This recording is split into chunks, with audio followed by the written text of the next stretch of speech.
Aunque la escritura creativa pueda parecer intuitiva y natural para algunos, la mayoría de los escritores que la practican también estudian la teoría literaria y participan en talleres para mejorar su técnica y estilo.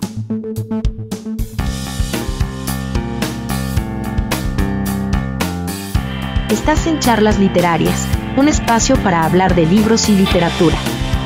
A continuación, Javier Martínez, interlocutor.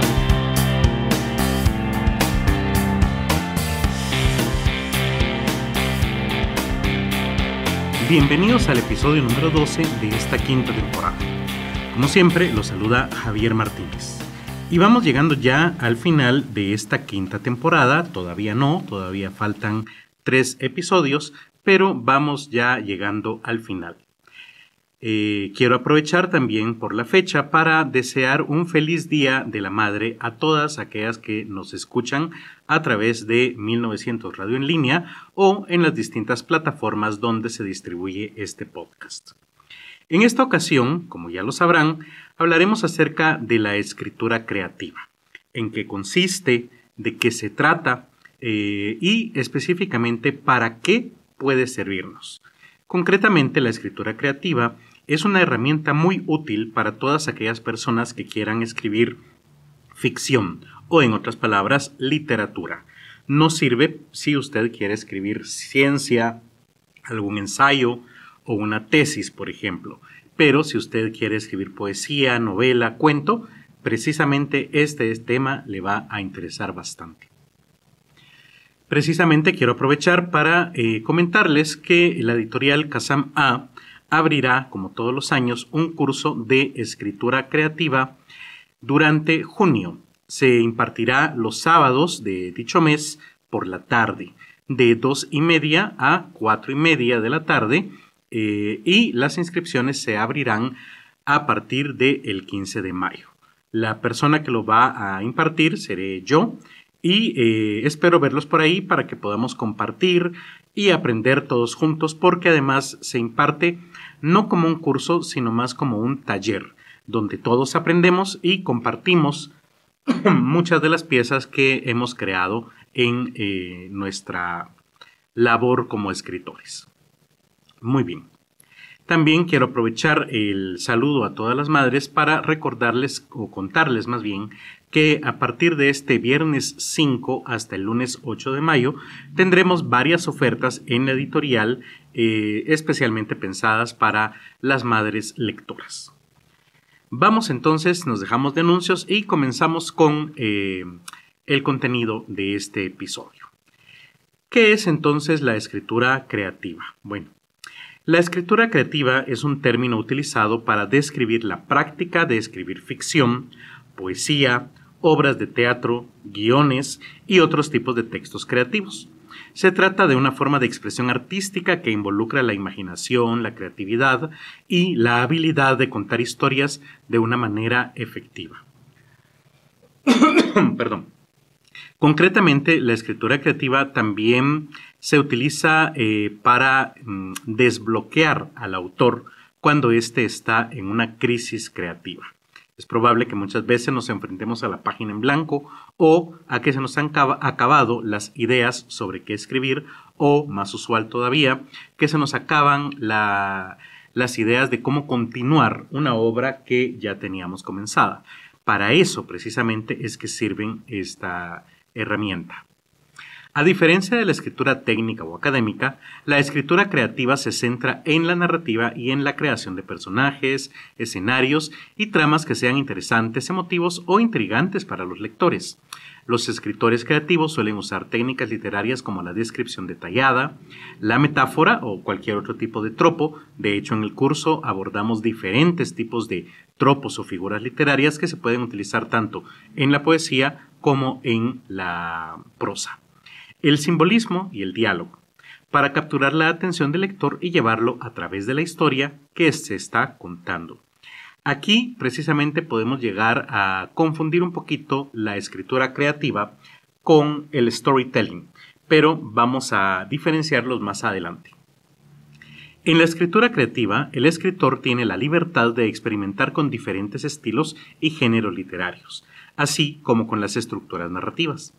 La escritura creativa puede ser una forma de expresión personal o puede estar destinada a una audiencia más amplia, como en el caso de un libro que ya sea publicado. Concretamente, en un curso de de escritura creativa, suelen abordarse ciertos elementos y ahondar más que en la teoría, en la práctica. ¿Cómo es que se llega a desarrollar estos elementos en un texto concreto? Uno de esos elementos es el personaje, que básicamente se aborda acerca de la siguiente manera: crear personajes convenientes y convincentes y bien desarrollados es esencial para la escritura creativa. Los personajes deben tener motivaciones, personalidades, deseos y conflictos que los hagan interesantes y creíbles. Con este objetivo, por ejemplo, en el curso que yo imparto, hacemos cuadros actanciales, que es una herramienta rusa, por cierto, del formalismo, que nos permite entender mejor al personaje y concretamente se centra en el deseo. Cuál es su objeto del deseo y cómo se orquestan todos los demás personajes para ayudarlo o evitarlo a que consiga ese deseo. Otro elemento que se desarrolla en la escritura creativa es la descripción. Esta es una técnica que se utiliza para crear imágenes vívidas en la mente del lector. Los escritores creativos utilizan descripciones detalladas de escenarios, objetos y personajes para sumergir al lector en la historia. Aquí podríamos hablar sobre todo de las diferentes metáforas o tropos o figuras literarias que un autor tiene, o sea, las famosas licencias creativas o literarias con que cuenta para ahondar mejor en esta descripción. Otro elemento es el diálogo. Esta es una herramienta útil para revelar información sobre los personajes y avanzar en la trama. Los escritores creativos utilizan los diálogos realistas y efectivos para desarrollar las relaciones entre los personajes y para crear tensión y conflicto. También en el curso desarrollamos este tema sobre cómo crear estos diálogos y que parezcan, no voy a decir naturales, sino no forzados, y también sobre el uso correcto de los signos para crear diálogos bien escritos. Otro elemento es el del punto de vista, que se refiere a la perspectiva desde la cual se cuenta la historia. Los escritores creativos utilizan diferentes puntos de vista para crear diferentes efectos emocionales en el lector. En otras palabras, por ejemplo, se refiere a el narrador. Si va a ser un narrador tipo cámara, un narrador omnisciente, un narrador confiable, ¿verdad? Que hay diferentes características y es que la elección del del narrador, nos va a ayudar, por ejemplo, a mantener la duda, a desconocer, por ejemplo, la resolución de un conflicto, si fuera, por ejemplo, una novela de detectives, o a comprender mejor a un personaje si, por ejemplo, nos lo presentan ya adulto, pero necesitamos que el narrador conozca también su niñez o sus pensamientos, por ejemplo, en el caso de un narrador omnisciente. Otro elemento importante que se aborda es la estructura narrativa. Se refiere a cómo se organiza la historia. Los escritores creativos utilizan diferentes estructuras narrativas para crear diferentes efectos emocionales en el lector. Por ejemplo, una estructura lineal, donde las cosas ocurren una detrás de otra.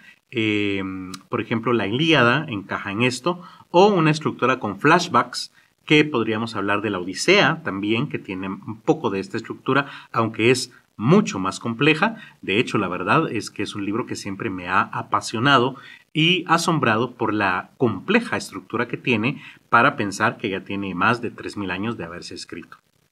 Y así, diferentes estructuras que algunas se amoldarán más a los diferentes objetivos que cada autor desea alcanzar con su obra. Otro elemento es el tono, que se refiere al estado emocional general de la historia. Los escritores creativos utilizan diferentes tonos para crear diferentes efectos emocionales en el lector. Por ejemplo, un tono irónico para darle cierta enfoque a la obra. O también puede ser humorístico o melancólico, dependiendo cuál es el objetivo o el tema principal de la obra. Tampoco podemos dejar por un lado el simbolismo, el cual se refiere al uso de objetos, lugares o situaciones para representar algo más grande o más abstracto. Usualmente se usa para crear significado y profundidad en la historia. Por ahí leí alguna vez que en una obra detectivesca, si aparece un arma en el primer episodio, a más tardar, o en el primer capítulo, perdón, a más tardar en el tercero debe ser utilizada. Esta es una regla, digámoslo así, general, pero también se puede romper si es necesario. Y por último, por supuesto, como ya había mencionado, la metáfora o tropos o figuras literarias, las cuales consisten en técnicas para comparar dos cosas que son diferentes, pero que tienen características similares. Usualmente se utilizan para crear imágenes vívidas y evocadoras en la mente del lector. También la metáfora y todas las demás figuras literarias le dan ese estilo particular al escritor y precisamente es el que cambia ese tono académico o científico o técnico para convertirlo precisamente en un texto literario. Había comentado que la escritura creativa no es lo mismo que el storytelling, sin embargo sí tienen puntos en común. Y aquí quiero tomarme unos minutos para explicarlo, aunque de hecho tengo planeado que uno de los próximos episodios que grabemos sea precisamente sobre este tema. Pero en fin, ¿qué es el storytelling? También se le llama narrativa de historias. Esta es una técnica de comunicación, o sea, no solamente escritura, que utiliza la estructura narrativa para transmitir un mensaje o idea. Se trata de contar una historia de manera efectiva y emocionante para involucrar al público y persuadirlos de una idea o tema particular. En otras palabras, un storytelling podría ser, por ejemplo, un cuentacuentos. Pero también hay otras profesiones que lo utilizan mucho, como en ventas o en la educación, como vamos a ver en unos momentos. El storytelling se utiliza en diversos campos, desde la publicidad y el marketing hasta la política y la educación. En cada caso, el objetivo es crear una conexión emocional con el público, y este es el tema principal, conexión emocional, y lograr que se involucre en la historia de una manera que les haga sentir una conexión personal con el mensaje. El storytelling también puede ser utilizado como una herramienta de enseñanza y aprendizaje. En otras palabras, desde el constructivismo, para aquellos que sean pedagogos, el análisis de casos podría estar muy ligado precisamente con el storytelling. Si yo les cuento un caso en el cual logre conectar esas emociones y logre hacer que surjan emociones en mis oyentes, obviamente el caso será mejor analizado que si no lo logro. Una historia bien contada es capaz de evocar emociones y sentimientos en el oyente o lector, y es por eso que el storytelling es una herramienta poderosa para comunicar mensajes complejos o abstractos. La estructura narrativa, que incluye elementos como el planteamiento, el desarrollo, el clímax y la resolución, es una forma natural y efectiva de organizar información y crear un sentido de propósito y dirección en la historia. En otras palabras, creo que ya en otros episodios les he hablado que siempre me ha llamado la atención cómo los libros conocidos como bestseller, usualmente de la lengua inglesa, tienen estructuras que mantienen pegado al lector. Aunque tal vez la calidad literaria no sea muy buena, no podemos negar que mantienen al lector atrapado en la lectura. Lo que esos libros tienen es un excelente storytelling, ¿ya? Ese es el punto principal de ese tipo de literatura. Pero entonces, ¿dónde está la diferencia entre el storytelling y la escritura creativa? Bueno, ambos comparten elementos, como por ejemplo la estructura, los personajes, el tono, aunque en este caso se va más por el humor y no tanto por la ironía que ya mencioné, aunque sí hay ciertos elementos diferentes a tomar en cuenta, por ejemplo, la conexión emocional, los elementos visuales, el uso de un lenguaje simple y llamar a la acción. porque recordemos que como se utiliza bastante en la publicidad, la política, el marketing, muchas veces se utiliza también para cambiar la actitud del oyente. Bien, en un curso de escritura creativa, ¿qué se hace? Básicamente, ejercicios de redacción. Esos ejercicios usualmente suelen ser divertidos, interesantes, entretenidos. A continuación les voy a contar solamente algunos de los que se suelen desarrollar en el taller de escritura creativa que imparto en la editorial Kazam A y que iniciará, por cierto, el próximo mes de junio de 2023. Por ejemplo, tenemos el binomio fantástico. Este ejercicio se refiere en tomar dos personajes que sean tan diferentes y tan opuestos entre sí que hagan que la acción continúe. De hecho, suelen convertirse en el motor de la narración. Un ejemplo de esto sencillo, Don Quijote de la Mancha. Tenemos a Don Quijote, un tipo no solamente físicamente opuesto a Sancho, porque es alto y delgado, mientras Sancho es bajo y gordo, sino especialmente en sus características como personaje. Mientras Don Quijote es un tipo apasionado, que cree en la bondad y en las ideas abstractas y absolutas, Sancho Panza sabemos que es una persona más materialista y un poco tonta. Entonces, ese choque entre los dos personajes es un buen ejemplo de binomio fantástico. Otro ejercicio son las lluvias de ideas. Recordemos que estos ejercicios, su objetivo es ya sea crear una nueva obra o desbloquear la creatividad de un autor. De repente son como opciones que tiene para continuar una obra que ya tiene emprendida y que ya no sabe hacia dónde dirigirla. Una lluvia de ideas es exponer cualquier idea que venga a la cabeza para solucionar un problema. Y dentro de este tipo tenemos diferentes opciones. Por ejemplo, la que yo llamo máquina del tiempo, que consiste en repensar la obra que llevamos, pero cambiándola de época. Por ejemplo, si estamos haciendo una novela detectivesca ubicada hoy en el 2023, ¿cómo quedaría pasándola al siglo XIX? Otra práctica muy similar, pero que se llama teletransportar, consiste en hacer lo mismo, pero en otra cultura. Por ejemplo, tengo otra vez una novela detectivesca en la Guatemala del 2023, ¿cómo quedaría en el Antiguo Egipto o en la Antigua Grecia, por ejemplo? Otra forma de lluvia de ideas es la modificación de atributos. En otras palabras, ¿qué pasaría si cambio los atributos de mis personajes? Atributos físicos como atributos morales o psicológicos. Digamos que de pensar en un detective que sea recto, serio, enojado, pasar a ser un detective chistoso, inseguro, por ejemplo. ¿Cómo cambia la obra si hago eso? ¿Será que mejora? ¿Será que empeora?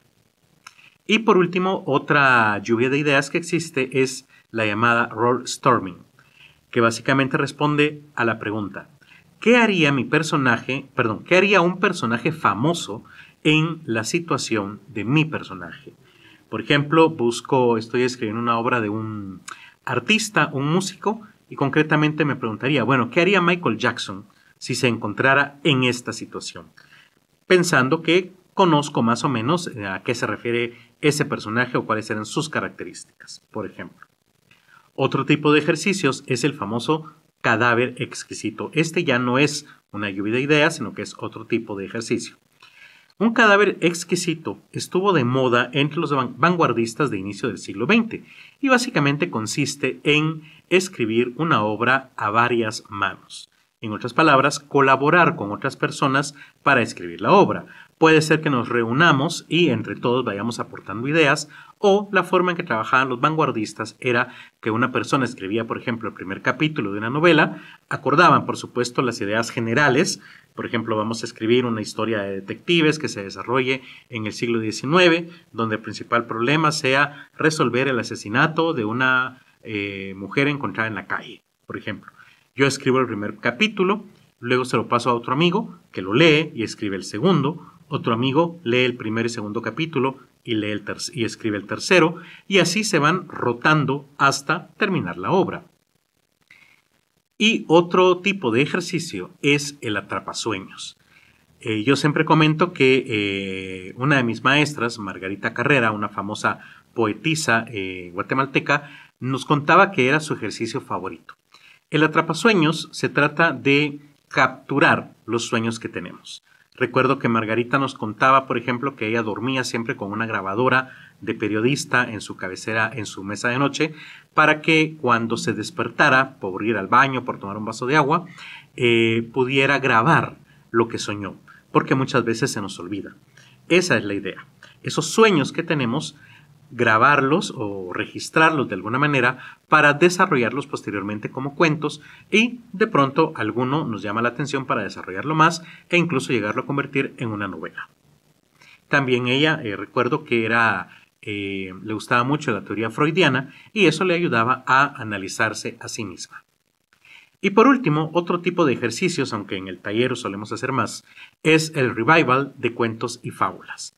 En otras palabras, una adaptación moderna de cuentos y fábulas tradicionales o famosas. Un ejemplo de esto, y muy exitoso actualmente, es la serie Descendientes. Yo tengo una hija adolescente que le gustaba hace pocos años mucho esta, no me acuerdo si era serie o película, creo que es película, donde, digamos, nos cuenta qué pasaría con la hija de la bruja de Cenicienta, la Bella y la Bestia, digamos, todos los hijos, los descendientes, por eso el nombre, de estos personajes, cómo vivirían si estuvieran todos juntos en una preparatoria tipo estadounidense. Ese es un buen ejemplo de un revival de cuentos y fábulas. ¿Qué obtengo como autor cuando desarrollo todo este tipo de ejercicios? Bueno, la verdad es que si se hace con mucha disciplina, no solamente desbloqueo la creatividad, sino que eventualmente puedo llegar a escribir una obra muy bien fundamentada, muy coherente consigo misma y que de entrada se note que es una obra que ha sido trabajada. Este es un caso que yo les quiero comentar porque hace poco acabamos de presentar una novela, pero desde la primera lectura como editor me di cuenta que este autor, que se llama Gabriel Leal, definitivamente, yo no sé, no lo conocí en persona porque lamentablemente ya murió, pero creo que debe haber asistido a bastantes cursos o talleres de escritura creativa. Y aprendió realmente y lo aplicó en esta novela. Esto se nota a leguas. Y en la primera lectura no solamente lo noté, sino se notaba la calidad de la obra que había logrado desarrollar. Es por eso que a continuación les quiero leer el epílogo que yo escribí precisamente para esa novela titulada Crónicas del Edén de Gabriel Leal. Cuando el borrador final de Crónicas del Edén llegó a mis manos, noté en la primera lectura lo bien escrita que estaba la obra, pero sobre todo el arduo y profundo trabajo de estructuración y narrativa que Raúl Gabriel Leal había desarrollado. Esto me lo confirmó Naikee Mazariegos, su viuda, cuando me entregó todos los archivos que el autor guardó en vida y que no solo registraban su proceso y avance, sino también las ideas que tenía para la continuación de la obra. Entre estos detallados archivos no solamente están los 6 borradores de la obra, sino un registro detallado de más de 15 agentes literarios, editores y convocatorias que él pensaba contactar. A esto se suman documentos que detallan el universo creado por el autor, las profesiones en el Edén, tipo y lugares de trabajo, preparación que se requiere para ejercerla, ritos de iniciación, emblemas, lemas y uniformes de cada una, provincias, con nombre, fundador, actividad económica, ubicación y descripción geográfica, varios mapas, números de sectores en que se divide y hasta un promedio de nacimientos diarios en cada uno. Estructura social, lista de administradores de provincias, miembros del consejo, una lista de concilios y lo que en ellos ocurrió, rangos militares y tipos de armas con descripción. Personajes, ubicados por escenarios, con nombres, códigos del Edén, referencias, descripción física y de personalidad, influencias literarias, filosóficas e históricas que el mismo autor reconoce en su obra y una estructura por capítulos resumidos de esta obra, así como las de las que solo dejó bosquejadas. Es este último documento el que me permite escribir este intento de epílogo para que el lector que desee saber qué iba a suceder con estos personajes que, como su autor, encontraron un final inesperado. Intentaré, en lo posible, usar las mismas palabras de Raúl Gabriel Leal. La obra completa debía llevar el título Trilogía del Edén, y como su nombre lo indica, debió constar en 3 libros. Crónicas del Edén consiste en la obra aquí publicada. Narra la selección de profesión de Eva, su entrenamiento, graduación y encuentro con sus padres biológicos. También cómo la revuelta inicia en el atentado hacia el Consejo y las primeras acciones del Comandante Supremo para tomar el poder. Crónicas del Éxodo. El plan del autor establece que debió dividirse en 2 partes. Al sur del Edén, dividido en 15 capítulos, y El Edén arde, 15 capítulos. Raúl Gabriel Leal logró bosquejar un resumen de los primeros 10 capítulos de la obra, de la primera parte. Sin embargo, también hizo un resumen de la obra completa. Esta narra el escape de Eva y sus amigos como cuerpo de seguridad de la comandante hacia las comunidades al sur del Edén. Cuenta los periplos del viaje, cómo encuentran las comunidades que sobreviven ahí, descubren cómo su organización social es distinta y persiste la idea de la familia. Descubren el lado oscuro del Edén cuando Parches le cuenta sobre las prácticas eutanásicas. Encuentran a una chica en la playa que viene de la colonia secreta de la península y se enteran de la represión por parte del Comandante Supremo y de la instauración de medidas extremas para incrementar la población. Inician los planes para el contraataque y se invade la provincia de Avenir desde varios puntos del sur. Termina con el reencuentro de Eva y Alegra. El plan de escritura del autor incluye un detallado análisis de la insurgencia, sus objetivos, medios que emplean, condiciones que la favorecen y sus principales problemas. Crónicas de la Nueva Alianza. Debió dividirse en 2 partes, titulada La Reconquista del Edén, de 15 capítulos, y El Último Asalto al Edén, de 13 capítulos más un epílogo de 2 capítulos. Inicia con la muerte de Alegra durante un ataque al centro donde la comandante ha instalado su cuartel. Narra las acciones para retomar el control del Edén, acciones en las que participa gran parte de la población que se opone a las medidas dictatoriales. El enfrentamiento final los lleva a confrontar y tomar prisionero al Comandante Supremo, quien resulta ser familiar de Eva. Hay un intento final por rescatar al Comandante Supremo donde se enfrentan Eva y Encanto. Termina muriendo el Comandante Supremo. En el epílogo se esboza la nueva estructura social de gobierno del Edén. Se narra qué pasó con los protagonistas y se habla sobre la incertidumbre y la esperanza del futuro. Sin embargo, la trilogía del Edén era solo una parte del mundo previsto por el autor, quien, como J.R.R. Tolkien, también concibió en su mente 12 precuelas e igual cantidad de historias secundarias. Las precuelas debieron haber sido estas. Crónicas del Armagedón. Narra cómo Estados Unidos se involucra en la guerra asiática, iniciada por el control de los accesos al Océano Pacífico, y se extiende a los países de mayoría musulmana, y cómo tras la guerra se extiende el virus Armagedón por todo el mundo. Narra las luchas por combatir el virus y cómo la sociedad cae en el caos. Crónicas del Génesis. Narra cómo, tras el caos provocado por el virus, la sociedad se organiza dando surgimiento al Edén. La idea del Edén era que funcionara de forma distinta a como se cuenta en la trilogía original. La entrega de los hijos al Estado era un sacrificio temporal que se volvió permanente. Por estas diferencias de opinión es que Miguel Colón es traicionado al final, asesinado y convertido en mártir. Por último, las historias secundarias previstas por el autor para su obra debían seguir este esquema. Crónicas de la Pasión. Narra la historia de la comandante Aurora en forma de recuerdos, narra cómo su profesión y su entrenamiento. Su profesión y su entrenamiento. La historia principal se centra en la misión que la hace ganar su nombramiento como comandante y su relación amorosa con el teniente Ocaso. Y Crónicas de la Resurrección. Narra el origen de una de las comunidades al sur del Edén, poco después del caos provocado por el virus Armagedón.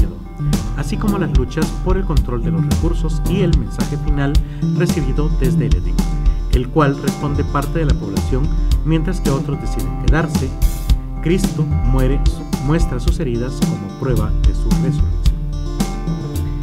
Como sus archivos lo demuestran, Raúl Gabriel Leal fue uno de los escritores más detallistas y entregados a su obra desde las últimas décadas en Guatemala.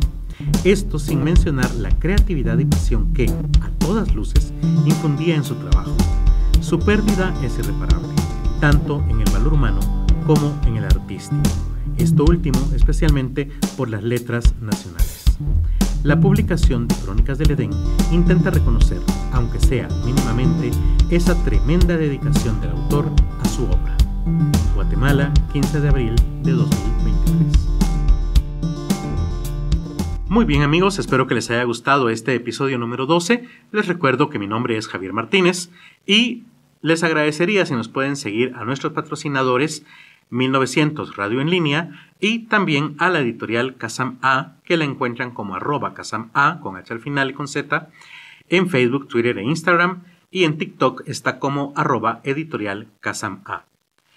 Les dejaré en la descripción de este episodio los enlaces al curso en línea que comenzará en junio de 2023 y el cual se llevará a cabo los sábados de 2:30 a 4:30 de la tarde. Espero verlos ahí si les interesa el tema de la escritura creativa.